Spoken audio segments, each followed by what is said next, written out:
नमस्कार व्यूअर्स, मैं हूं अमीश देवगन और आप देख रहे हैं देश का सबसे लोकप्रिय वीकेंड का कार्यक्रम ये देश है हमारा। महाराष्ट्र की पॉलिटिकल पिच पर यानी सियासी पिच पर उतरे देश के प्रधानमंत्री मोदी ने जोरदार अंदाज में विपक्ष के हर वार पर करारा पलटवार किया। जाति से लेकर संविधान तक, आर्टिकल 370 से लेकर महिलाओं और आदिवासियों के अधिकार तक प्रधानमंत्री मोदी ने विपक्ष को हर मोर्चे पर महाराष्ट्र के चुनाव और झारखंड के चुनाव में घेरा है और कहा कि एससी समाज की एकता को तोड़ना कांग्रेस का एकमात्र लक्ष्य है, एजेंडा बन गया है। कांग्रेस पार्टी ओबीसी को भी अलग जाति में बांटकर खेल खेल रही है, इसलिए हम एक हैं तो सेफ है, यह प्रधानमंत्री ने बोला। दूसरी तरफ राहुल गांधी ने भी झारखंड के चुनावी मोर्चे पर हुंकार भरी और कहा कि जातिगत जनगणना तो होकर ही रहेगी, चाहे मोदी कुछ भी कर ले। एक तरफ राहुल जाति की बात कर रहे हैं तो मोदी एकता की बात कर रहे हैं। राहुल गांधी ने यह भी कहा कि विपक्ष संविधान को बचाने की लड़ाई लड़ रहा है, लेकिन महाराष्ट्र के चुनाव में एक नया खेल सामने आया है। आरोप है कि करीब करीब 180 एनजीओ अलग अलग क्षेत्रों में मुस्लिम वोटर्स को बीजेपी के खिलाफ वोट करने के लिए लामबंदी में जुट गए हैं। कुछ ऐसे ही ट्रेंड हमें लोकसभा चुनाव में भी देखने को मिले थे, जिसके बाद बीजेपी ने वोट जिहाद का गंभीर आरोप लगाया था। लेकिन आज सबसे बड़ा सवाल यह है, क्या विकास वाली राजनीति पर जाति और धर्म वाली राजनीति हावी हो गई है? इसी पर जनता जनार्दन के बीच, मेरे युवा मित्रों के बीच वीकेंड की सबसे भरोसेमंद चर्चा। धर्म की बात, जाति की काट, आज का यह देश है हमारा, इसी पर।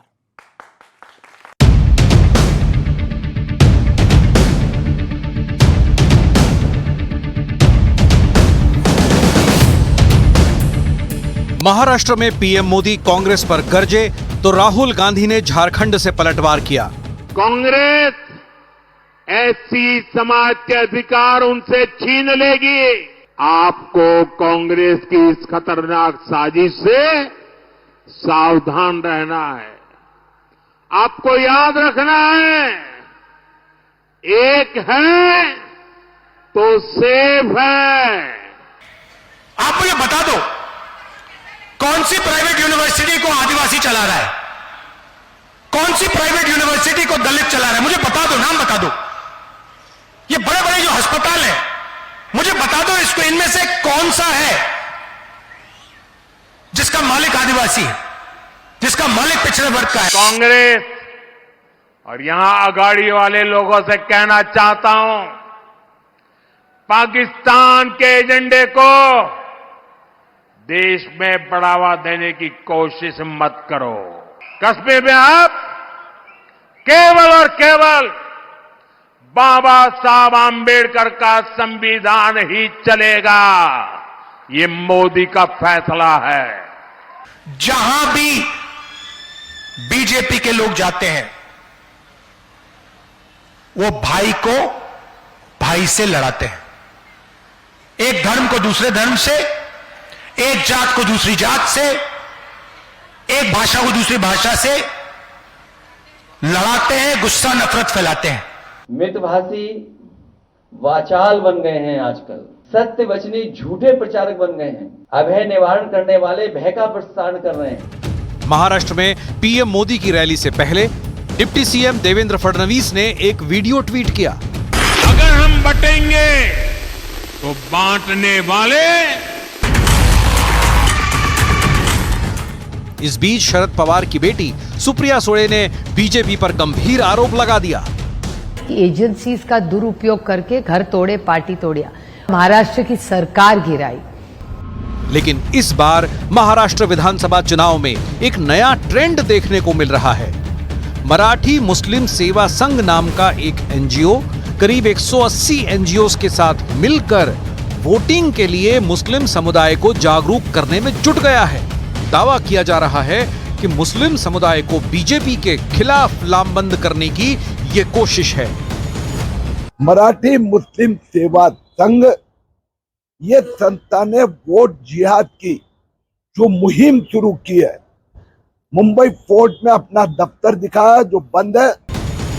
लेकिन आज सबसे बड़ा सवाल है कि क्या इस बार का चुनाव बटेंगे तो कटेंगे बनाम वोट जिहाद हो गया है। इसी पर जनता के बीच होगी देश की सबसे बड़ी बहस। चलिए, आज की चर्चा के बड़े मुद्दे क्या हैं? पहला मुद्दा, एक रहेंगे तो सेफ रहेंगे, क्या यह चुनाव का सबसे बड़ा मुद्दा हो गया है? और विकास और बाकी सब मुद्दे पीछे हैं। और बीजेपी क्या घर तोड़कर तमाशा देखती है? यह आरोप कितना सही है? यह शिवसेना भी लगा रही है, एनसीपी भी लगा रही है। तीसरा मुद्दा, बाबा साहब के संविधान का असली रक्षक कौन है? यह एक बड़ा प्रश्न है। आइए एक बार फिर स्वागत करते हैं मेरे युवा मित्रों का जोरदार तालियों के साथ। और मंच पे मेरे साथ कौन कौन जुड़ रहा है? स्वामी दीपांकर का अभिनंदन है, जोरदार तालियों से अभिनंदन करिए। आध्यात्मिक गुरु हैं प्रदीप भाटी जी हैं, सीनियर प्रवक्ता हैं समाजवादी पार्टी के, पेशे से चार्टर्ड अकाउंटेंट है, जोरदार तालियों से अभिनंदन है। मेरे साथ आज की चर्चा के अंदर जुड़ रहे हैं शहजाद पूनावाला, बीजेपी के नेता प्रवक्ता, उनका अभिनंदन है। संजय गुप्ता हैं, शिवसेना उबाटा के प्रवक्ता नेता, उनका अभिनंदन है। मेरे साथ आज की इस चर्चा में जुड़ रहे हैं विवेक श्रीवास्तव जी, इंडिया अलायंस के हैं नेता, लेफ्ट के हैं, प्रवक्ता हैं। मेहता तस्लीम नमानी है, अध्यक्ष एमपीसीआई के हैं, राजनीतिक समझ रखते हैं, उनका भी अभिनंदन है। मैं शुरुआती दौर में आप सबको 60-60 सेकंड देना चाहता हूं, लेकिन मुद्दा है एक ही है और सवाल एक ही है, क्या एक रहेंगे तो सेफ रहेंगे? इस चुनाव का सबसे बड़ा मुद्दा उभर क्या है? शुरुआत करते हैं विवेक श्रीवास्तव आपसे। 60 सेकंड स्टार्ट नाउ। ये जो बटेंगे तो कटेंगे की राजनीति है, ये डिविजिव राजनीति है, अनकॉन्स्टिट्यूशनल शब्द हैं। Chief minister, honourable chief minister Uttar Pradesh के, आप डरा रहे हैं, आप कह रहे इकट्ठे हो जाओ, इकट्ठे हो जाओ, इकट्ठे हो जाओ, तो वरना इसी देश के एक और धर्म से आपको खतरा है। कहां जाएगा देश? आपको यूनिफाई करना है। और ये जो डर की राजनीति है, ये प्रोग्रेसिव राजनीति नहीं है। राहुल गांधी जी ने बिल्कुल सही कहा, जहां जहां बीजेपी पहुंचती है, भाई को भाई से लड़वाती है, यूनिफिकेशन की बात नहीं करती, ना जाति की बात करती है, वेलफेयर ऑफ दलित्स की बात नहीं करती, वेलफेयर ऑफ ओबीसीज की बात नहीं करती है, only division, division and division. सिर्फ इनको वोट दीजिए और हिंदू खतरे में है साहब। और सबसे बड़ा चैंपियन कौन है हिंदूज का? भारतीय जनता पार्टी करिए हम। तो हमारे पास आइए, हमें वोट दीजिए, हम आपकी रक्षा करेंगे। हम 85% हिंदू हैं, हमारा मुल्क है, हम सेफ हैं, कोई किसी से डर नहीं है। और ये जो चलाते हैं बैठ करके एजेंडा, बीजेपी के आईटी सेल वाले, इससे सबको बचने की जरूरत है। ठीक है, आपने अपनी बात को रखा। Okay, Shehzad Poonawalla, your time starts now. एक रहेंगे तो सेफ रहेंगे, क्यों? टी शर्ट भी आपने वही डाली है। देखिए, एक रहेंगे और सेफ रहेंगे ये तो सांप्रदायिक बयान है, परंतु वोट जिहाद का बयान जो है वो सेकुलर बयान है। जब ये मुस्लिम तंजीम बोलती है कि ईमान वालों जरा सोचो और एक हो जाओ और एमवीए को वोट दो, तब ये इनके लिए सेकुलर है। जब राम मंदिर प्राण प्रतिष्ठा को नाच गाना बोला जाता है, तब उनके लिए सेकुलर है। जब बोला जाता है मठाधीश बांटेंगे और काटेंगे समाजवादी पार्टी की ओर से, तब वो सेकुलर माना जाता है। बोला जाता है मठाधीश जो है वो माफिया होते हैं, वो सेकुलर होता है। तो मैं इनसे सिर्फ इतनी बात पूछना चाहता हूं, उन्होंने अभी कही बात यूनिफिकेशन की।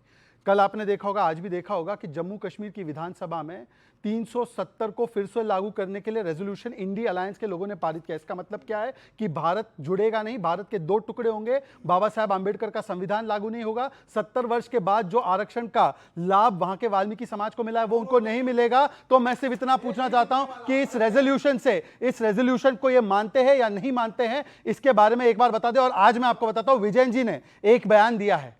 आज विजयन जी ने बोला है कि कांग्रेस पार्टी जमाते इस्लामी आतंकी संगठन का सहारा ले रही है। अब विवेक जी बता दे कि कांग्रेस को केरला में बोलते हैं ये कुश्ती करो और दिल्ली में बोलते हैं दोस्ती करो। तो मुझे लगता है कि इनका ना मिशन है ना विशन है, केवल आना है हिंदुओं को डिवीजन करने के लिए। ये इनकी असलियत है। ओके, क्या आपको लगता है कि जाति में बांटना एकता की बात है और हिंदू धर्म की एकता की बात करना डिवीजन की बात है?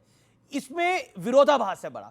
जाति में बांटना एकता की बात है और हिंदू धर्म की एकता की बात करना डिवीजन की बात है। कैसे समझाएं प्रदीप भाटी, सपा प्रवक्ता? ये दोनों चीजें अलग हैं। सामाजिक, जब जाति की बात की जाती है तो जाति में सामाजिक न्याय की बात की जाती है। जातियों की गिनती होती है तो जाति गिनती के हिसाब से आपको ये पता चलता है कौन सा वर्ग किस हालत में है, उसको वो कितना पीछे रह गया, उसके हिसाब से आप पॉलिसीज बनाते हैं। जब आपके पास पॉलिसीज क्लियर होंगी तो आप उनकी जनगणना करके पॉलिसीज जो क्लियर करेंगे उसके बाद ही आप उनका भला कर सकते हैं। लेकिन बटेंगे तो कटेंगे वाली भाषा किसी भी संवैधानिक पद पे आज तक in the history of Indian democracy किसी भी संवैधानिक पद पे बैठे हुए व्यक्ति ने नहीं दी होगी। ये सबसे ज्यादा विध्वंसकारी और सबसे ज्यादा विभाजनकारी बयान है जो आज तक इंडियन पॉलिटिक्स में नहीं बोला गया। और ये डर है, किसका डर है? अगर पीडीए इकट्ठा हो रहा है तो ये डर है योगी जी को और भारतीय जनता पार्टी को कि जिस दिन उनका वोट कटेगा उस दिन वो इस सत्ता से बाहर होंगे। तो बंटने का वोट उनका मतलब ये नहीं है कि बांटे जा रही है, जाति के आधार पे बांटेंगे या धर्म के आधार पे, उन्हें अपनी वोट की चिंता है और उसी आधार पे वो बांटना चाहते हैं। आपने 60 सेकंड में बोला, मैं फिर एक सवाल पूछा उसका 10 सेकंड में जवाब दीजिए। आप सिर्फ हिंदुओं की जाति में ही समानता की बात कर रहे हैं, मुस्लिम की जाति में आप समानता की बात नहीं कर रहे हैं? देखिए, हमने जब पीडीए बोला है तो पीडीए में सब सम्मिलित है, पहली बात। और जब नहीं मैं सवाल क्या पूछ रहा हूं? नहीं सर मेरा प्रश्न ये है, आप सिर्फ हिंदू की जाति में समानता की बात कर रहे हैं, मुस्लिम की जाति में समानता की कोई आवश्यकता नहीं है, वहां सब बराबर है ना। हमने धर्म की बात करी है, हमने जाति जनगणना बोला है। और जाति जनगणना जब होगी तो हिंदुओं की भी होगी, सिखों की भी होगी, मुसलमानों की भी होगी, ये क्लियरिटी होनी चाहिए। एक सेकंड, अपनी टर्न पे ओके। स्वामी दीपांकर, देखिए समानता की बात हो रही है लेकिन एक है तो सेफ है, ये नारा विभाजनकारी है। आप इससे कितना सहमत हैं? क्योंकि आपकी तो अपनी एक यात्रा चल रही है, भिक्षा यात्रा। अगर यथार्थ को विभाजनकारी कहूं तो फिर मैं सत्य किसे कहूंगा? मेरे लिए ये सोचने जैसा होगा जी। कैसे यथार्थ है और कैसे ये सत्य है। अब से 90 में चले जाइए, कश्मीर सबसे पढ़ी लिखी कौम थी, ब्राह्मण, 6 महीने में साफ दादा। हिंदकुश देख लीजिए, कांधार देख लीजिए, लाहौर 1947 पढ़ी लिखी कौम थी, सिंधी, पंजाबी, हिंदू कहाँ चले गए 6 महीने में? पाकिस्तान से लगभग गायब हो चुके हैं। बांग्लादेश लाइव टेलीकास्ट चल रहा है। किसी को सोचना हो तो गूगल चलाइए, देखिए क्या इसमें कोई हाथ कंगन को आरसी क्या, पढ़े लिखे को फारसी क्या? इतना क्लियर कहीं दिखता है क्या? जिस दलित का जिक्र कर कर हम लोग डिबेट का शुरुआत करते हैं, वहां क्या हुआ दलितों के साथ?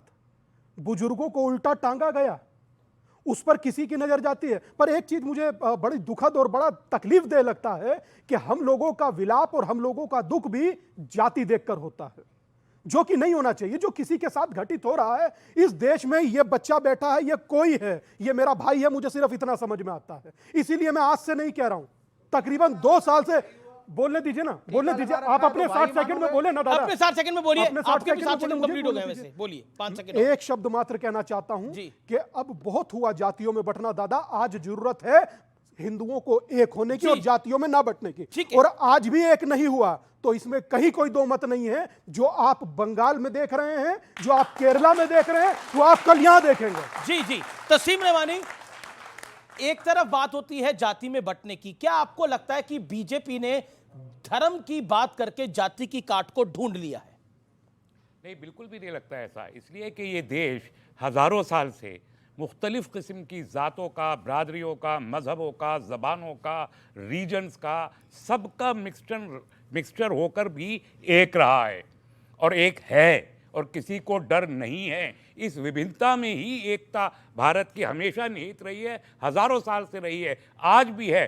डर किसी को लगता है तो मोदी जी को लगता है, डर किसी को लगता है कि बीजेपी को लगता है, इसलिए कि उनको वोट नहीं मिल पाता है और वो उनकी सत्ता कमजोर हो जाती है। डर ये है, डर भारत को नहीं है। भारत नहीं टूटा, भारत नहीं टूटेगा। बीजेपी टूट सकती है, बीजेपी को शिकस्त हो सकती है, हिंदुत्व के नाम पर राजनीति करने वालों को शिकस्त हो सकती है, इसलिए कि 1906 में हिंदू महासभा की पहली पॉलिटिकल हिंदुत्व के पॉलिटिसाइजेशन से लेके आज 124 साल में भी अगर हिंदुत्व के नाम पर वोट मिला भारतीय जनता पार्टी को या आरएसएस या इन लोगों को, सिर्फ 16%, पूरे देश का 16% इन टर्म ऑफ पॉपुलेशन आज तक भाजपा को मिल सका है। ये वो रीजन है और ये वो बैकग्राउंड है जिसकी वजह से योगी जी को कहना पड़ा कि बटेंगे तो कटेंगे। हालांकि मैं ये मानता हूं कि बटना और कटना ये कोई टर्म, ये एक उन्होंने सेट की हुई है टर्म, और जो पॉलिटिकल पार्टीज हैं उनको कम से कम दूसरी पॉलिटिकल पार्टी के पिच पे नहीं खेलना चाहिए। ये इंटरेस्टिंग बात आपने बोली, खेलना चाहिए। जी। अपोजिशन की कमजोरी है। Okay, more than 60 second you made your point. अपनी पिच नहीं बनाते। टाइम लिमिट को फॉलो करिए। संजय गुप्ता, ये बटने कटने पर एक रहेंगे तो सेफ रहेंगे, आप किस साइड पर सेफ साइड पे हैं? आप किस साइड पर आप हैं? देखिए, योगी जी ने जो कहा बटेंगे तो कटेंगे, ये एक ऐसा नारा है और ये ऐसा तीर है जो किसकी तरफ है ये किसी को पता ही नहीं। हर कोई अपनी अपनी आकलन इसके अंदर कर रहा है कि किसी को लगता है कि आपका तीर किसकी तरफ है? देखिए, हमारे तो तीर विकास की तरफ है। एक तरफ हमारे मन में राम बसते हैं और दूसरे हम अपने काम को ध्यान में रखते हैं। तो जो एक रहेंगे तो नेक रहेंगे, इस पर मैं ये कहना चाहूँगा कि जली को आग कहते हैं, बुझी को राख कहते हैं, और जो अपनों को ही साथ ना रख सके उसे नासमझ इंसान कहते हैं। जय श्री राम। जी जी जी जी, शहजादपुरा वाला आपकी टर्न है। ये देखिए, कालीचरण फिल्म का ये डायलॉग है, जहां तक मुझे याद है, शत्रुघ्न सिन्हा का। लेकिन मैं आपके पास आता हूं और आपसे जानना चाहता हूं कि विकास का डब्बा गोल है, डेवलपमेंट का डब्बा गोल है, तभी बटेंगे तो कटेंगे पर सारा खेल है आपका। नहीं, देखिए, जहाँ तक महाराष्ट्र की बात है तो विकास की बात कौन कर रहा है? 16 लाख करोड़ की इकॉनमी थी 10 साल पहले, आज 40 लाख करोड़ की इकॉनमी है। एफडीआई में इनके समय पर नंबर 3 पर आ चुके थे, हम आज एफडीआई में नंबर 1 आ चुके हैं। जो वहाँ पर 70 लाख लोगों को हमने वहाँ पर गरीब कल्याण योजना से जोड़ा है, जो हम लोगों ने 70 लाख टॉयलेट बनाए हैं, जो 2.5 करोड़ महिलाओं को वहाँ पर लाड़की बहना योजना से जोड़ा है, जो हमने वहाँ पर 15 लाख लोगों के घर बनाए हैं। ये भी अपने 2.5 साल के काम गिनवा दे। Atal Setu, coastal road, metro, ये सब हमने बनाया। परंतु इन्होंने क्या बोला कि जो अपने लोगों को साथ नहीं रख सकते। तो मैं 2 ही चुनौती देता हूं। अब यहां पे राहुल गांधी की पार्टी का कोई नहीं है, पर एक बार स्वर्गीय बाला साहेब ठाकरे जी और सावरकर जी के लिए जय का नारा विवेक जी से लगवा दीजिए या प्रदीप जी से लगवा दीजिए। ये दोनों तो आपके हैं और ये आपके गठबंधन में है। ये जय फिलिस्तीन बोल सकते हैं, ये गाजा के लिए रो सकते हैं, परंतु बाला साहेब ठाकरे और सावरकर जी के लिए एक शब्द नहीं बोलेंगे। और दूसरी बात, एक 10 सेकंड, 10 सेकंड।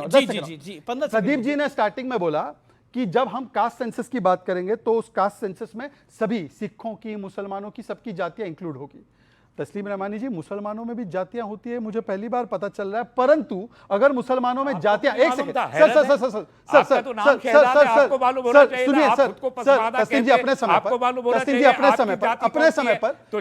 समय पर अमीश जी आप कह रहे जाति है तो आप, ठीक है, जाति है ना, मुझे तो एक सेकंड, जाति है। हाँ, आपने बोला जाति है ना, जवाब सुन लेते, ये बताया अपनी जाति। बिल्कुल जाति है। तो इसका मतलब कि जो ये वादा किया जाता है कि हमारे धर्म में आ जाओ, जाति मिट जाएगी, तो धर्मांतरण के कानून के खिलाफ ये दोनों क्यों रहते हैं? आप बोलिए कि धर्मांतरण में जो विरोध का कानून है उसका समर्थन करे, धर्मांतरण विरोध कानून से समर्थन करे, अगर वहां पर भी जाति है और वहां पर भी जातिगत भेदभाव। और आखिरी बात, बाला साहेब ठाकरे जी की पार्टी, बात मानते हो ना, Thackeray oppose caste breed census, caste based census. अब मैं चुनौती देता हूं कि बाला साहेब ठाकरे जी के नारे लगाए और बाला साहेब ठाकरे जी ने कास्ट सेंसस का विरोध किया था। ठीक है, विवेक नहीं किया। बताया प्रदीप भाटी जी ना रेजोल्यूशन पर बोल पा रहे, ना ठाकरे पर बोल पा रहे।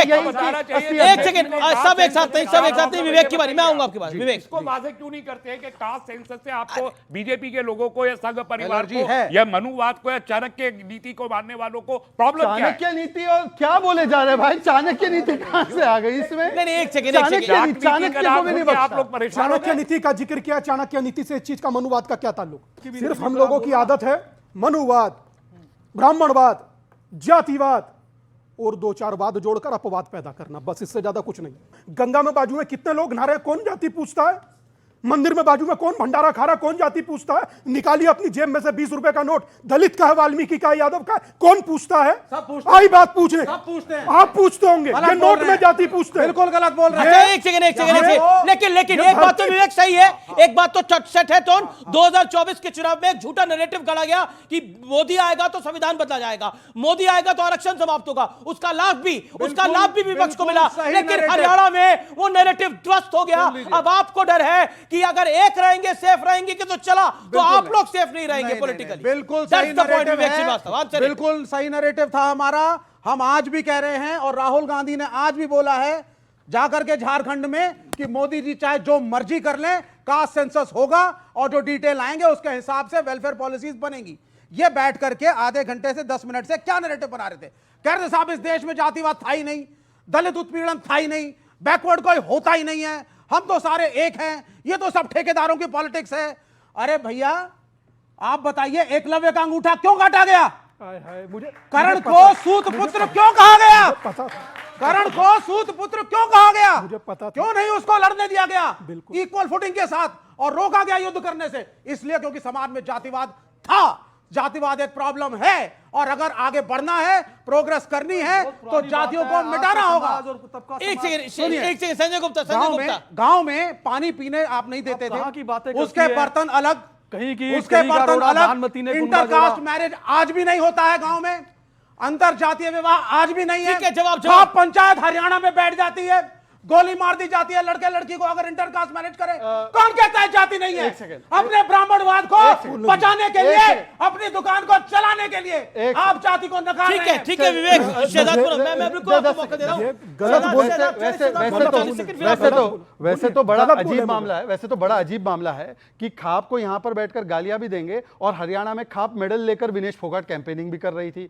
अभी उन्होंने जातिवाद को लेकर, जातिवाद खराब नहीं है, जातिवाद होना चाहिए, जातिवाद वगैरह होना चाहिए, ये सब। ये सुनिए।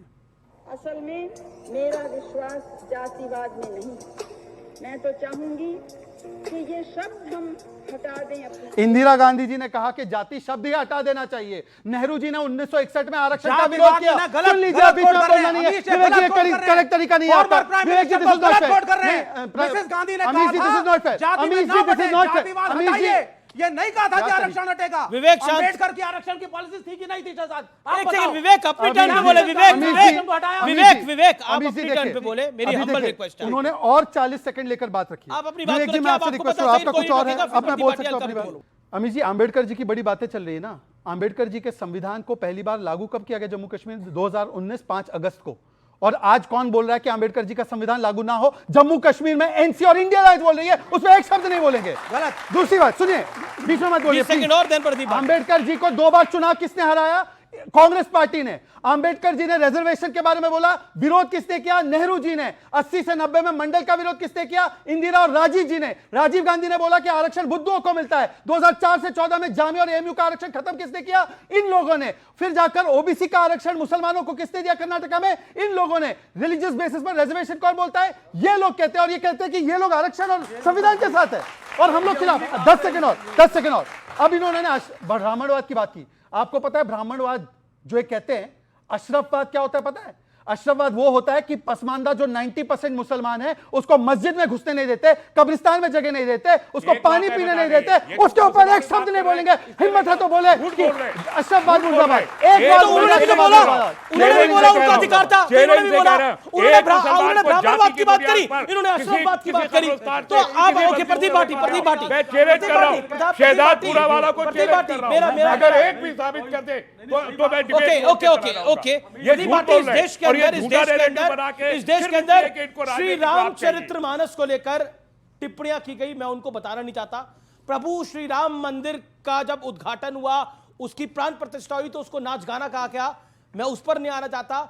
यहां पर ब्राह्मणवाद को लेकर क्या क्या बातें हुई वो भी आपके समक्ष हुई। अभी फिर उन्होंने अशरफवाद की बात करी तो बहुत तूफान खड़ा हो गया। मेरा सीधा पॉइंट यह है, आपने जाति का खेल खेला, लेकिन योगी और मोदी ने उससे बड़ा खेल खेल दिया। उसने बोला एक रहोगे तो सेफ रहोगे। अब बताइए, एकता की तो बात है ये। अमीश जी, मुझे एक चीज बताइए, जिस नारे को सबसे बड़ा चेहरा है योगी जी उत्तर प्रदेश के अंदर, उन्होंने कहा बटेंगे तो कटेंगे। 24 घंटे हुए नहीं थे कि उससे पहले उस नारे को खारिज कर दिया उन्हीं के उप मुख्यमंत्री ने, इनके प्रवक्ताओं ने, और नारा नया लेके आए, एक रहेंगे तो सेफ रहेंगे।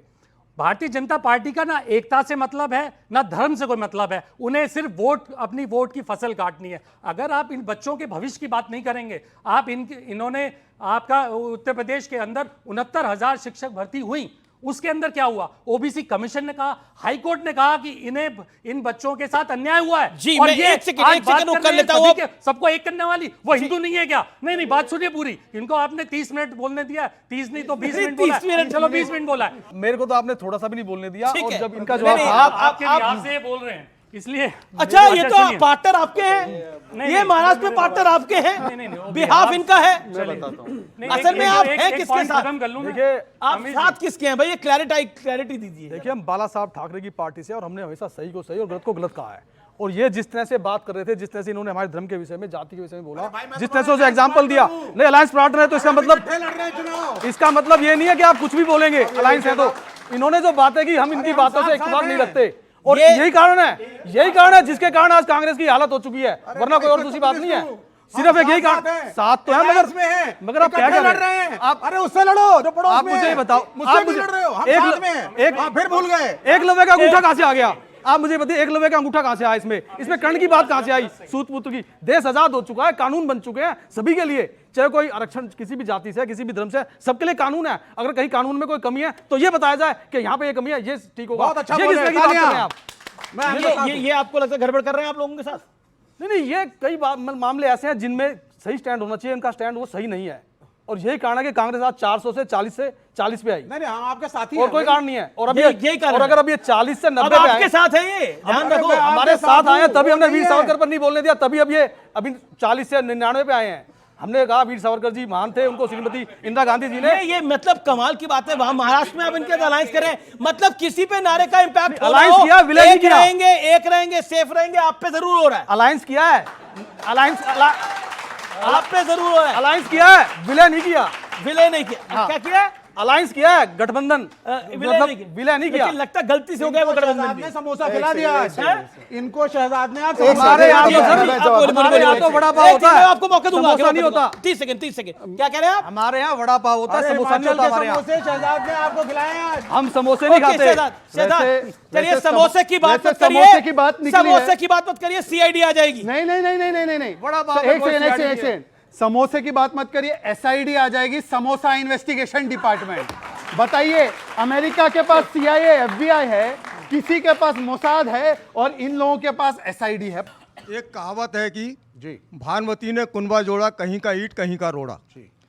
अभी आपने मोदी को हराने के लिए जी सारे के सारे विपक्षी एक हो गए थे जी, जिनकी सिकल और अक्ल कोई भी नहीं मिलती थी, लेकिन इसके बावजूद भी इकट्ठे हो गए। अगर देश में कराना होने से बचाना है, कश्मीर होने से बचाना है, और अभी जैसा बताया जा रहा है कि 150 एनजीओ जो है वोटरों को, मुसलमानी वोटरों को इकट्ठा कर रहे हैं, तो हिंदू क्यों ना इकट्ठा हो जाए? हिंदुओं को क्यों बिरादरियों में बांटा जाए? हिंदुओं को क्यों बिरादरी में बांटा जाए, ये एक प्रश्न आया है। अगर सिर्फ हम, पहली चीज तो कानूनन अपराध है धर्म के नाम पे डायरेक्ट वोट मांगना, ये वही पहली सच्चाई। ठीक, अगर मुसलमान बिरादरी आज इतना डर रही है कि एक पर्टिकुलर पार्टी आएगी तो हमें आइसोलेट कर देंगे, और भगवा पहन करके यूपी के मुख्यमंत्री कहते हैं बटोगे तो कटोगे, और कौन काटेगा, कौन काटने वाला है, ये सबको मालूम है। एक लड़का बहराइच में घुस जाता है, उकसाने पे पुलिस खड़ी है, और वो घुस जाता है मुसलमानों के घर में, ऊपर से झंडा उतारता है, और लड़ाई झगड़े में उसके गोली भी मारी जाती है। उस बच्चे की मृत्यु का जिम्मेदार कौन है? एक बात जी, क्या सवाल आपका? आपने अभी अशरफवाद की बात करी, मेरा क्वेश्चन आपसे ये है कि आप मुझे कोई एक वाकया बता दीजिए, और प्लीज़ ट्विटर की ट्वीट्स मत दिखाइएगा, इंस्टाग्राम के रील्स मत बताइएगा, क्योंकि मैं प्रूव कर सकती हूँ, कि ये भी आपने जो भी बोला ना कि वो गलत है। कुरान की 2, 3, 4, 5, 10 आयतें मैं अभी खड़े खड़े बता सकती हूँ आपको। अब मैं जवाब दे सकता हूँ? बिल्कुल बिल्कुल। और मेरा एक और क्वेश्चन है आपसे। हाँ, बोलिए। एक और क्वेश्चन है, आपने बोला कि पैलेस्टीन और गाजा के लिए रो सकते हैं और सावरकर साहब के लिए नहीं रो सकते हैं। आपको प्रॉब्लम इस चीज से है कि वो पैलेस्टीन के लिए रो रहे हैं, या प्रॉब्लम आपको इस चीज के लिए वो सावरकर साहब के लिए नहीं रो रहे हैं? बिल्कुल मुझे जवाब चाहिए। पर इनको बोलिए कि सुनने भी दे आपको। बिल्कुल आप बोलिए, आपको 40 सेकंड में जवाब। सबसे पहले तो जहां तक उन्होंने पसमानदा के डिस्क्रिमिनेशन की बात की, एक नहीं अनेकों उदाहरण दे सकता हूं मैं आपको बताता हूं, सुनिए मेरी बात। कुरान पाक में तो जाति का कॉन्सेप्ट नहीं है, परंतु आज भारत में आप मुझे बता दीजिए कि कुछ लोग अपने आप को सैयद और अशरफ मानते हैं, और जो घोसी, जुलाहा, हलालखोर, धोबी, जिन लोगों को मस्जिदों में, और मैं आपको एक नहीं अनेकों, बिहार से लेकर तमिलनाडु तक सारे उदाहरण दिखा दूंगा। सुन लीजिए मेरी बात सुन लीजिए भाई, ये क्या तरीका है? Amish ji, this is not the way. Amish ji, this is not the way. Amish ji, this is not the way. Amish ji, this is not the way. Amish ji, this is not the way. Amish ji, this is not the way. This is not the way. Amish ji, this is not the way. अरे यार, ये क्या तरीका है Amish ji? Amish ji, this is not the वे। खुला झूठ बोलेंगे। Challenge कर रहा हूं, एक मस्जिद में बताएं कि किसी एक मुसलमान को भी इसलिए रोक दिया गया हो कि उसकी कोई तो एक मंदिर में बताइए जहां किसी को रोका गया हो। ये बोला आपके बगल में खड़े होकर, उन्होंने तो बोलने दिया, उन्हें जवाब देने का अधिकार है। मस्जिद में दसियों, सैकड़ों, हजारों इमाम में बता सकता हूं जो किसी ऐसी, ठीक है, ओके शहजाद, हजारों इमाम हैं, लेकिन इनको मालूम नहीं है इन्हें जहर की कार्यक्रम को यहाँ रोक दूं, या तो आप जवाब सुनेंगे इत्मीनान से। लड़ाने की बात करना चाहते हैं। उस लड़की ने सवाल पूछा शहजाद पूनावाला से, और वो झूठ बोल रहे थे उस जवाब में। ठीक है, झूठ और सत्य का फैसला आप थोड़ी देर में हो जाएगा। मैं बात रख सकता हूं, और बिना हस्तक्षेप के मैं बात रखूंगा। बिल्कुल। मैं बाकी सब तो छोड़ दीजिए, ग्रेटर कश्मीर जो कि कोई प्रो बीजेपी पब्लिकेशन नहीं है, Kashmir graveyard discrimination which is suppose to be Muslim majority, वहां पर open secret that Kashmiri Muslim society is not allowing lower caste, so called lower caste Muslims to be buried there. अब बोल दीजिए मुझे दूसरी बात, अब भाई दूसरी, you have to give him a chance. ये ट्विटर और ये इंस्टाग्राम, अरे ग्रेटर कश्मीर वो ये कोटिंग का पब्लिकेशन ये कौन सा, आप बता दीजिए मुझे रिपोर्ट कोट करके। ये खुद ही झूठी भाई अंजीत जी ये तरीका नहीं हो सकता। आप अपनी बात मुझे बात रखने का समय मिलेगा, कोई भी साल नहीं है। इनकी पोस्ट की हुई है, आप मेरे सम्मानित पैमाने में माजरत चाहूंगा, लेकिन उनको मैं भी माजरत चाहूंगा अगर वो गलत लेकिन उनका अधिकार है अपनी बात को गुमराह करेंगे। लेकिन आप लोग चाहते हैं कि वो अपनी बात रखें तो हाथ खड़ा करें। फैक्चुअल बोलिए। ये देखिए, उनसे एक प्रश्न पूछा गया, उसका वो उनको और प्रश्न पूछने का अधिकार है, तो जवाब देने का भी अधिकार होगा ना। जवाब पे झूठ बोल रहे हैं। सच और झूठ का अगर फैसला करेंगे तो इस पायदान पे कोई खड़ा हुआ नहीं। सच और झूठ की बात है ना, एक सेकंड, सच और झूठ की बात है ना, एक सेकंड, सच और झूठ की बात है ना जी। दुनिया चपटी है, गोल है। ये क्या सवाल है? दुनिया चपटी है, गोल है। क्या सवाल? अच्छा सुन लो बेटी, सुनो सुनो, चुप रहो, चुप रहो, चुप रहो, नहीं चुप रहने को बोलो, चुप रहने को बोलो। बिल्कुल, बेटी आप बेटी के पास माइक दो, आप झूठ बोल के मुझे चुप नहीं कर सकते। बेटी के पास माइक दो, आप झूठ बोल के बेटी मुझे के पास चुप नहीं माइक कर दो। सकते। बेटी मुझे बताओ कुरान पाक में क्या लिखा है? दुनिया गोल है, चपटी है? नहीं, क्या लिखा है बोलिए, खुलकर बोलिए। इम्परफेक्ट है। मैं कहिए आपको आयत दिखा दूं? तो इसलिए मैं बोल रहा हूं, इसलिए मैं कह रहा हूं। अब मेरी बात हो जाए, मैं पूरी बात करूं, तस्लीम रहमानी से कहेंगे कि मेरी बात पूरी होने देंगे। अगर ये अब मेरी बात सुनिए, अब मेरी बात सुनिए, अब मेरी बात सुनिए मुझे भाई। अमीर जी हर डिबेट में रिकॉर्ड बनता जा रहा है।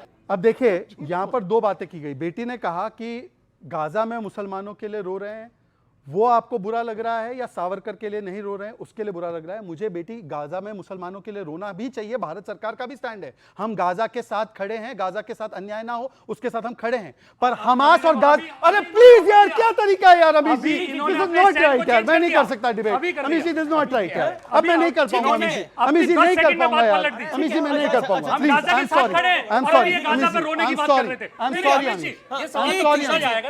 एम सॉरी, मैं उधर जाता हूं। मेरी हर डिबेट, हम इसके हर शो में ऐसी आप डिबेट छोड़ के भाग जाएंगे, आप डिबेट छोड़ के भागेंगे। दोस्तों अगर मैं डिबेट छोड़ के भाग रहा हूं, अगर आपको अच्छा लगता है मैं समझ चाहता हूं, पर मैं डिबेट नहीं कर छोड़ के भाग रहे। बताइए गाजा पे आपका स्टैंड अभी बोल रहे थे, मैं बोलूं या ये बोले? आप क्या चाहते हैं बताइए? एक सेकंड और साइलेंस शहजाद, एक सेकंड। मैं निवेदन करता हूं, आप भी शांत बैठिए। ये आज की नहीं है, ये हर डिबेट में मेरे साथ ऐसा होता है। अमीर जी अगर ये नहीं रुकेगा तो मैं नहीं कर पाऊंगा। मैंने बहुत संयम दिखाया स्वामी जी, आपको तो पता है। ब्लैकमेलिंग करके डिबेट नहीं होता। अच्छा आप सबसे ज्यादा बोले। हां एक सेकंड ओके शहजाद मैदान छोड़ के भाग भी यही रहे, सबसे ज्यादा बोले और सब मैदान छोड़ के भाग भी यही रहे। ओके स्वामी दीवांकर, जो बातें हो रही हैं उसको लेकर आप क्या कहना चाहते हैं, जो बार बार आरोप लग रहे हैं? मैं समझता हूं कि अधिकांश, देखिए आरोप लगाना आसान है क्योंकि झेलना नहीं पड़ता। दिल्ली एनसीआर जैसे मस्त जगह पर बैठे हैं, यहाँ कोई दिक्कत ही नहीं है, तो जो मर्जी आरोप लगाइए। और दिल्ली के ऐसी कमरों से बाहर की हकीकत दिखती भी नहीं है अमीश भाई। सच बात यह भी है, कैराना में क्या हुआ था अब से पहले पलायन को लेकर के? कश्मीर जैसे हालात किसी से छिपे हैं? कभी किसी से छिपे नहीं है। रोचक क्या है जानते हैं? कुछ हमारे ही भाई बंधु हमारे ही समाज के विरुद्ध खड़े होकर एक ऐसी विचारधारा का समर्थन करते हैं जो भविष्य में इन्हें भी लील जाएगी, इन्हें भी नहीं छोड़ेगी। मगर उसके बावजूद दादा बोलने डरिए मत, बोलने दीजिए, ये डरा रहे हैं। ये रोचक, ये सोचिए विचार ये चलेगा नहीं, उसे नहीं बोलने दे रहे, मुझे नहीं बोलने दे रहे। और सुनिए आप, अगर आज मुझे नहीं बोलने दे रहे, ये कल तुम्हें बोलने देंगे? नहीं, क्या मूर्खता कर रहे हैं बार बार? सदियों तक इन्होंने भगवान का डर दिखाया, और मैं ईश्वर है उससे डरो। और सुनिए, और ईश्वर का एजेंट मैं। बोलने दीजिए। एक शांत नहीं भाई साहब, चाइना के भी एजेंट तुम, चाइना के भी एजेंट तुम, स्टालिन का चश्मा लगाकर देखने वाले। मैं कम से कम भगवान का एजेंट नहीं हूं। भगवान को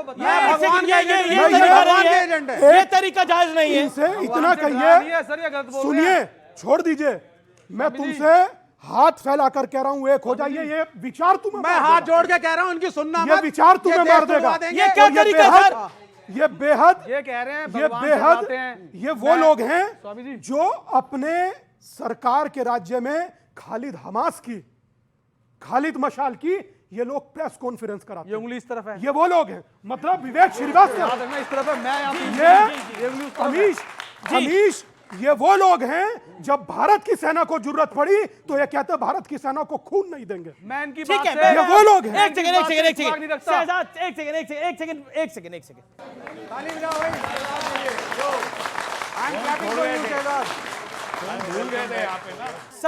सवाल एक शहजाद से किसका सवाल है? शहजाद पूरा वाला से सवाल है, ठीक है। सवाल तो पूछेंगे, जवाब देने देंगे हाँ, नहीं। पिछला वाला सवाल का जवाब तो देने भाई दीजिए। देंगे। मेरा सवाल आपसे है कि एक रहेंगे नेक रहेंगे, तो ये सबके लिए क्यों नहीं, सिर्फ एक जात के या एक धर्म के लिए क्यों है? जी, अच्छा सवाल है। अच्छा, अब मैं जवाब दूं। जी, ये किसने बोला कि इसमें से कोई एक्सक्लूडेड है? एक रहेंगे नेक रहेंगे, और अगर आप कह रहे कि ये हिंदू समाज के लिए भी है, तो सुप्रीम कोर्ट की परिभाषा है कि हिंदू तो जीवन शैली होती है। मतलब यहां पर हर एक व्यक्ति, हम तो इसको हिंदुस्तानी कहते हैं, परंतु जो लोग अपने आप को हिजबुल्लाह और हमास के साथ जोड़ते हैं परंतु भारत के साथ नहीं जोड़ पाते हैं, प्रॉब्लम उससे है। इनसे पूछिए कि एक रहेंगे नेक रहेंगे। सुन लीजिए 10 सेकंड और बात, मैं सिर्फ इतना कह रहा हूं। इन्होंने दो बातें क्लियर कर दो। दो बातें, चलिए एक रहेंगे नेक रहेंगे ना। एक सुनिए, एक सेकंड सुनिए। भारत माता की जय और वंदे मातरम तो कोई हिंदुओं का नारा नहीं है ना, ये तो देश का नारा है ना। वंदे मातरम बोलिए। हम नहीं बोलेंगे। वंदे मातरम बोलिए। हम नहीं अरे बोलेंगे। आप होते कौन हैं? ये एक नहीं लेना चाहते, आप सवाल मुझसे पूछ रहे हैं। आप मुझसे सवाल पूछ रहे हैं। वंदे मातरम बड़ी खबर, एक बड़ी खबर, भारत माता की जय नहीं बोलते। अच्छा एक बड़ी खबर है। योगी आदित्यनाथ ने समाजवादी पार्टी पर एक बड़ा हमला बोला है। योगी ने कहा है जहां दिखे सफाई वहां बेटियां घबराई। योगी आदित्यनाथ ने अब से कुछ देर पहले यह बड़ी ब्रेकिंग स्टोरी है बोला है कि जहां दिखे सफाई वहां बेटियां घबराई। क्या बोला है योगी आदित्यनाथ ने, आइए सुन लेते हैं। आज मैं कह सकता हूं कि जहां दिखे सफाई वहां बिटिया घबराई। आपने देखा होगा उनके कारनामों को। अयोध्या में नजारा आपने देखा होगा, कन्नौज में देखा होगा।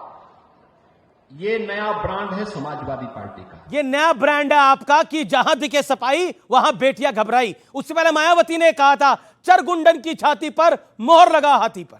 बड़े डरे हुए मुख्यमंत्री लग रहे हैं। इनको ये नहीं पता है अभी कि सबसे ज्यादा उत्तर प्रदेश में, एनसीआरबी की रिपोर्ट है कि सबसे ज्यादा महिलाओं का अपराध उत्तर प्रदेश में हो रहा है। जी, 2 बार से इनकी सरकार है। एनसीआरबी का डेटा उत्तर प्रदेश में हम समाजवादी पार्टी नहीं दे रही है। और किसकी बात कर रहे हैं? समाजवादी पार्टी के लोगों के लिए। इन्होंने अभी बात करी उसके लिए कि हम तो फर्क करते ही नहीं है। तो माननीय प्रधानमंत्री जी मंगलसूत्र की बात किसके लिए कर रहे थे? ठीक है। एक और बात, मंगलसूत्र कपड़ों से पहचानने की बात किसकी कर रहे थे? ये तो सबको एक लेके चल रहे थे। तो और आज मंगलसूत्र बहन बेटियां क्यों नहीं पहन पा रही हैं? सोने का भाव क्या है? बहनों से पूछिए। 80,000, चांदी 1 लाख का भाव हो चुका है चांदी का। मंगलसूत्र किसने छीन लिया? इस भाजपा सरकार ने। और आप कह रहे हैं कि बांटने की बात ना हमने जी, ठीक है, आपने ओके 45 सेकंड बात सुनी, एक भी बार नहीं बोला। अब बात रखूं। मुझे बताइए, बॉयज विल बी बॉयज किसने कहा था कि बलात्कारियों से तो गलती हो जाती है, बॉयज है उनको माफ कर दिया जाए? ये मुलायम सिंह यादव का statement. Gayatri Prajapati POCSO act में कन्विक्ट हुआ तो उसकी बीवी को टिकट दिया और गायत्री प्रजापति के लिए कैंपेनिंग की। अबू आजमी से लेकर आजम खान, जिसने जया प्रदा और रमा देवी जो पिछड़े वर्ग से आती है उनके बारे में अशोभनीय टिप्पणी की थी। और अभी भी इनका गठबंधन क्या है? उद्धव ठाकरे की पार्टी के एक व्यक्ति अरविंद सावंत बोलते हैं इंपोर्टेड माल, एक बोलता है इरफान अंसारी सीता सोरेन आदिवासी बेटी को बोलता है रिजेक्टेड माल। अभी किसी ने बोला है उनके पार्टी से, इनके अलायंस से, कि बकरी है क्या? संजय राउत के भाई ने बोला है बकरी है महिला को। और मैं इनसे आखिरी सिर्फ इतना पूछना चाहता हूं कि बताइए ना, नवाब यादव कौन है? इन्होंने तो कहा था नवाब यादव का डीएनए हो जाने दीजिए। नवाब यादव का डीएनए भी हुआ और पीडीएस समाज की बच्ची के साथ बलात्कार किया था। नवाब यादव को आज तक नहीं निकाला इन्होंने कन्नौज से। प्रतिभाटी योर 40 सेकंड्स। देखिए, नो वन एल्स। देखिए, इन्होंने 2-3 बातें करी अत्याचार के ऊपर, महिलाओं के अत्याचार के ऊपर। महिलाओं के अत्याचार पे आपने आंकड़े अपने आप इन्होंने खुद गवाही दी कि वो आंकड़े सही हैं और उसमें कोई भेदभाव नहीं हुआ। नवाब, आपने बात करी दलित बेटी की। एक दलित बेटी जो आपके राम मंदिर के अंदर, जिसका 6 या 7 बार उसके साथ बलात्कार हुआ, वो रिपोर्ट लिखना है। राम मंदिर के अंदर काम कर रही थी वो दलित बेटी। अरे सुनो ना यार, अरे सुनो, ऐसी बात कर रहे हो? राम मंदिर के अंदर काम करती थी वो बेटी। राम मंदिर के अंदर काम करती थी बेटी। वो राम मंदिर के अंदर काम करती थी बेटी। कैसी मुर्दाबाद? बेकार की बात। राम मंदिर के अंदर काम करती थी वो बेटी, दलित बेटी। वो राम मंदिर के अंदर कैसे बेटी नहीं? काम करती थी राम मंदिर के अंदर, मैं आपको दिखाता हूँ। नहीं राम मंदिर के अंदर काम करती थी। मुझे ये अवॉइडेबल एक सेकंड शहजाद, एक सेकंड। अरे नहीं क्यों नौटंकी करने से काम नहीं चलेगा। नहीं भाई, आपके अलायंस पार्टनर भी कह रहे हैं, इधर देखो, आपके अलायंस पार्टनर भी कह रहे हैं माफी मांगनी चाहिए, शिवसेना भी कह रही है। क्या सी बातें कर रहे हो? गलत बात नहीं कर रहे हो। अरे अलायंस तो कैसे राम मंदिर में कैसे माने? क्या बात है? एक सेकंड, क्लैरिफिकेशन नहीं मांगते हम। बेटी क्या बात की बातें कर रहे हो? कहाँ है राम मंदिर? राम मंदिर अरे राम मंदिर में काम करती थी पड़ोस से पीछे पीछे राम मंदिर में काम करती थी। अयोध्या अयोध्या अच्छा पीछे बैक साइड में करिए।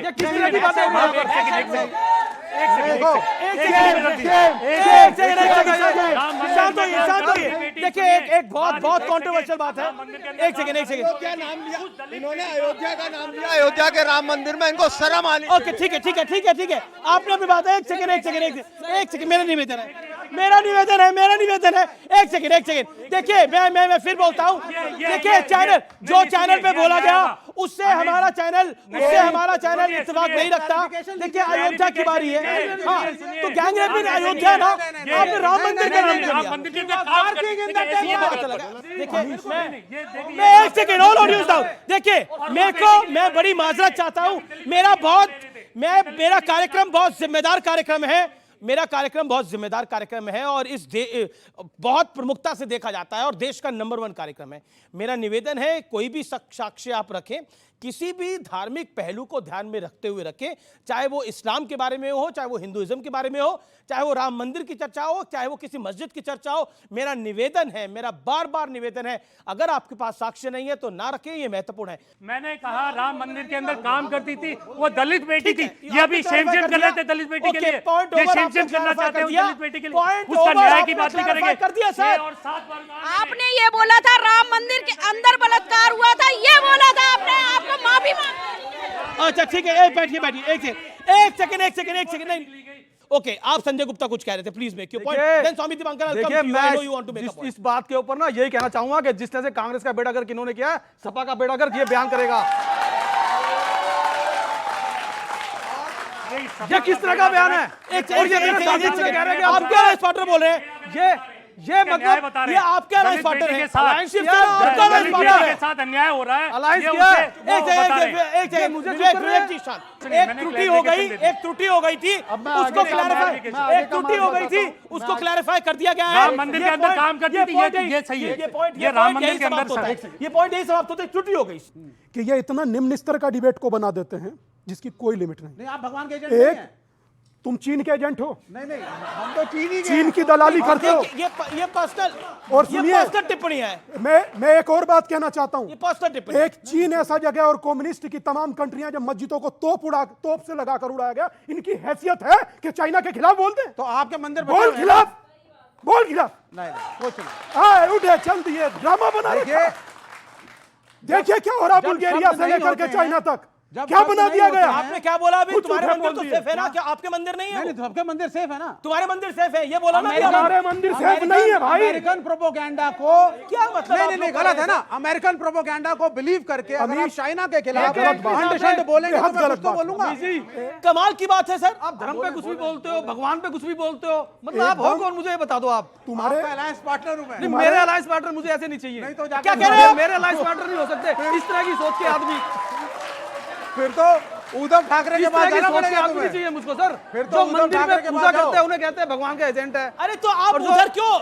उधर मुझे तो लग रहा है चुनाव के बाद आप लोग इधर ही आने वाले हो। रहमानी जी आपसे हाथ जोड़कर कह रहा हूं, मेरा बिल्कुल मन नहीं कि मैं किसी के धर्म पर एक शब्द बोलूं। मैंने अपने 2 साल की यात्रा में मुस्लिम के विरोध में एक शब्द नहीं बोला, सिर्फ हिंदुओं को जोड़ने का काम किया। मगर ये आते हैं रोज मेरे धर्म पर बोल कर जाते हैं, रोज बोल कर जाते हैं। आपको चोट नहीं लगती ना? हम लोग तो नहीं बोलते हैं। नहीं दादा एक आपकी मेरी बात पीड़ा सुन लीजिए। वो आपकी बात नहीं, मेरी पीड़ा सुन लीजिए। रोज बोल कर जाते हैं, बिटिया की चर्चा होती है, पीछे बिटिया बैठकर हंसती हैं। हमें लगता है हम लोग एक हैं। वो भाई कहता है कि हम लोगों के लिए सब एक का नारा क्यों नहीं लगाते? दोस्त लगाना चाहिए, मगर लगे तब जब बांग्लादेश में हिंदू मरा। यहां से एक उलेमा ने उठकर कहा कि हम लोग पूरा इंडिया गेट भर देंगे मुसलमानों से कि बांग्लादेश ने नौटंकी किया और हिंदुओं को गलत मारा। बोला किसी एक ने? वहां के हिंदुओं ने किसी एक ने खड़े होकर कहा कि कश्मीर में नरसंहार हुआ, हम उस नरसंहार का हिंदू मुस्लिम भाई भाई होने के नाते विरोध करते हैं। बोला, लोगों ने बोला है। ये सिर्फ एक सुनाई पड़ा दो मुंह चेहरे बोला है लोगों ने। ये थोड़ी ना है कि हिंदू मुसलमानों को लड़वाओगे भगवा पहनकर। ये सिर्फ राजनीतिक भगवा हिंदू मुसलमान लड़वाने के लिए। अमीश किस लिए है भगवा? बताइए ना जरा, क्या मकसद है? पॉलिटिकल आदमी है ये लोग। अमीश, ये पॉलिटिकल आदमी है। अमीश, मैं ये सिर्फ एक राजनीतिक झूठे व्यक्ति ने बोला, बाकी किसी ने नहीं बोला। किसी ने बोला होता तो यहाँ सड़कों पर सरतन के जुदा के नारे लगते हैं। आप एकता की बात करिए, हिंदू मुसलमान की एकता की बात करिए। आप बोलिए हिंदू मुस्लिम एक साथ रहेंगे। कभी बोलिए शर्म भाई भाई, हिंदू मुस्लिम भाई भाई, हिंदू मुस्लिम भाई भाई बोलो। कन्हैया लाल का कट गया, तुम्हारी हिम्मत हुई। ठीक है, मेरा निवेदन अपनी तरफ जाइए। एक सेकंड, ये प्रदीप भाटी भी एक क्लैरिफिकेशन देना चाहते हैं। आप क्लैरिफिकेशन अपनी दे दीजिए, आपका समय। प्रदीप भाटी 30 सेकंड। अरे यार तुम सुनो। ये इंडियन एक्सप्रेस की रिपोर्ट थी जिसमें दलित बेटी जो क्लीनिंग का काम करती थी राम मंदिर में, उसका बलात्कार राम मंदिर में नहीं हुआ। वो मैं क्लैरिफाई करता हूँ, इससे किसी को अगर बुरा लगा, राम मंदिर कहना मेरा वो नहीं था, स्लिप ऑफ टंग है। और वो दलित बेटी का वो रेप हुआ, वो बड़ा मुद्दा है। उस पे बीजेपी ने कभी आंसू नहीं भाए। और आप राजनीति कर रहे हैं, शेम कर रहे हैं। आपको शेम आप डूब मारिए दलित बेटियों का जो वहां काम कर रही है, उनको न्याय नहीं मिला। 6 से 7 बार उसका रेप हुआ। मैं बोल रहा हूं, चलिए इनकी तो चलिए मान लेते हैं कि स्लिप ऑफ टंग इन्होंने ईमानदारी से स्लिप ऑफ टंग हुई, मैं मानने को तैयार हूं। पर मैं पूछना चाहता हूं, पता है उदित राज का ट्वीट है, राम मंदिर पर बुलडोजर चला दो, उस पर इन लोगों ने आज तक कुछ बोला है? इनका ऑफिशियल बयान है कि रामचरितमानस पोटेशियम साइनाइड है। और इनके नेता का बयान मैंने सुना है, मठाधीश माफिया है। मैंने इनसे पूछा मौलवी को माफिया बोलकर दिखाओ। ये जब मन में इस प्रकार की बातें हो कि हिंदुओं का करो अपमान ताकि मिले भाईजान का वोट की दुकान, इसीलिए इस प्रकार से ये बातें करते हैं। लेकिन एक बात बताइए, ये खाली पन्नों वाला होता है, ये आपका अलायंस, ये खाली पन्नों वाला संविधान लेके घूम रहा है। देश के गृह मंत्री अमित शाह कह रहे हैं कि राहुल बाबा संविधान प्रचार का मुद्दा नहीं, आस्था का मुद्दा है। मुझे विश्वास है संविधान के नाम पर वोट मांगते हो, उसमें भी जालसाजी करते हो। यानी आपने संविधान के नाम पे फ्रॉड करा, किताब पकड़ाई लाल और अंदर पन्ने खाली। ये कैसा संविधान है जिसमें आपके पन्ने खाली है भाई? देखिए, ये तो कांग्रेस बताएगी ना, कांग्रेस की गलती है ये तो। अगर लाल किताब ऐसी लेके घूम रही है, हमने कांग्रेस के साथ अलायंस किया, हमने कोई कांग्रेस को सिखाने का ठेका नहीं लिया है कि हाँ भी हम इसको बताएंगे कि संविधान की किताब ही लेके चले। वो अगर वो खाली पन्ने की किताब लेके डोल रहे हैं या उसमें नोटबुक को संविधान दिखा रहे हैं, तो मेरे ख्याल से तो एक किताब होनी चाहिए थी असली, उसी किताब को लेकर के डोलते। इस तरह से यही तो कारण है जिसके कारण आज कांग्रेस का बेड़ा गर्क हो गया, और कोई कारण थोड़ी ना है। तो अब कांग्रेस का मतलब, अब कांग्रेस का साथ में हो कि नहीं हो? साथ में हो कि नहीं हो?